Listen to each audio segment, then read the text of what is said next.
Hey guys, welcome to the channel. My name is Aman. I'm a software engineer and I want to share my love of tech with you. So today I wanted to briefly talk about the Kindle Oasis. It's a recent upgrade that I made from the Kindle Paperwhite, which I had for about 8 years. And the only reason why I upgraded it, or where I wanted to upgrade it near the end, is just because it started to show its age with its speed. So it was a little slower to open up the dictionary and look up words, and also just navigating the library and opening books and just launching the e-reader as a whole was a little bit of a chore. Yes, I could have upgraded to the newer Paperwhite, but I wanted something a little bit different this time around.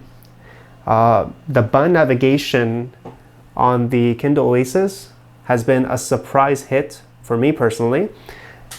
Initially, I thought it was going to be one of those gimmick features where I really wouldn't use it as much, but honestly, it's my go-to feature for every book. It's extremely convenient for one-hand use, and the way the Kindle Oasis is designed it's actually very clever.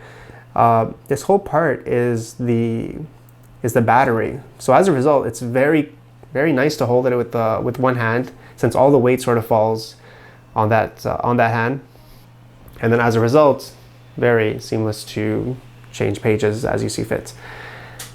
But the caveat of that is that because a little bit of extra weight is being given to that one hand over long periods of usage, it could be a little bit tiring.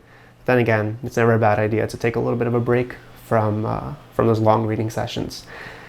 The battery life on the Kindle Oasis is just as phenomenal as the Paperwhite. I can go on without charging it for about 3 weeks or 4. Honestly, I don't even keep track, since whenever I pick it up, it's ready to go. I barely, if ever, think about charging it, and it's a very similar experience with the Paperwhite as well. The speed is where, to me, the Oasis has shined thus far. Now, I haven't used the latest Paperwhite, so speed is something that could have been addressed on those e-readers as well. But coming from an old generation Paperwhite, it's night and day. So launching books, oh, that was a store, Jesus.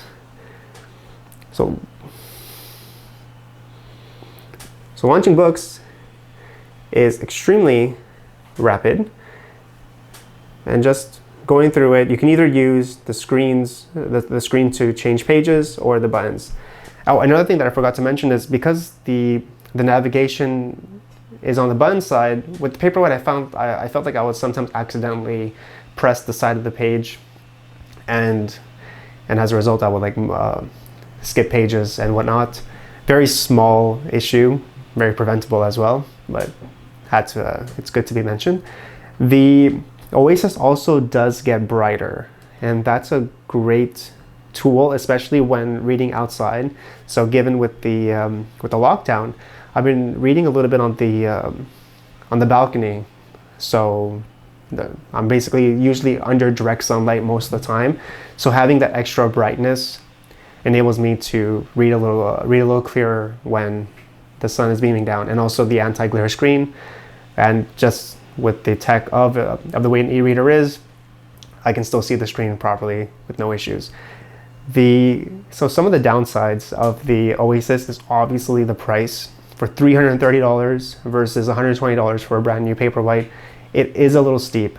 But I personally feel that if you're already coming from a Paperwhite, it is a worthy upgrade. However, if you're new to the e-reader landscape or digital consumption of books in general, then I would highly recommend starting with the Paperwhite or even the Kobo series, since they're a little bit cheaper to handle and they get the job done. And as a result, you'll see if you do like the switch from physical to digital, since some people still prefer physical over digital, and it's much less of a financial commitment than going from nothing to the Oasis.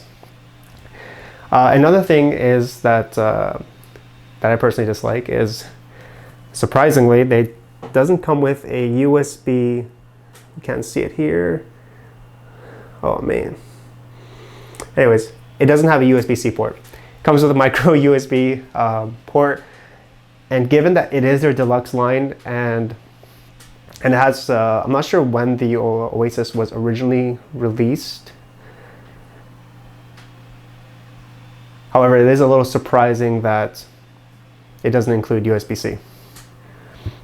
So like I said, it was that's my brief review and take on the Kindle Oasis. Hopefully you enjoyed it, and I look forward to releasing some more new content. Also, as a milestone, this is my first YouTube video, so any kind of feedback or comments that you might have is greatly appreciated. And what's your take on the Kindle Oasis, and have you gotten into the e-reader game, and what e-reader do you personally use? Thank you so much, and here's to the next one. Peace.